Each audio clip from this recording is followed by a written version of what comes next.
2 घंटे में पाकिस्तान दुनिया के नक्शे से मिट जाएगा अगर भारतीय सेना के सिख रेजिमेंट के जवानों को मोदी सरकार मौका दे दे। क्यों भाई, तुम्हारी वो बंदरी सेना, वो आरएसएस, बजरंग दल, उनको भेजो।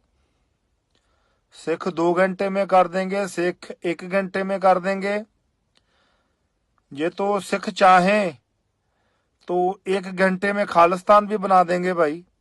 जिस दिन आई पे आ गए तो मैं सिखों को पूछना चाहता हूं कि जे तुमको फूक छिका रहे हैं, जे 1984 में क्या हुआ था, उस वक्त आप लोगों ने सिख जलाए बड़े, फिर गांव गांव पूरे मुल्क में सिखों को जिंदा जला दिया, तो उस वक्त सिख कहाँ गए थे? तुम्हारे तो बहुत टोटे होंगे, एक नहीं पता नहीं कितने होंगे। पाकिस्तान साडी जान आ, साडा ननकाना आ, वो साडी पाक धरती आ, वो खालसे दी धरती आ। अगर किसी ने अटैक किया जे तो वैसे तो खुद तुमने ही किया है। जे इलेक्शन आ रही है, ये सभी मोदी प्रोपोगंडा है।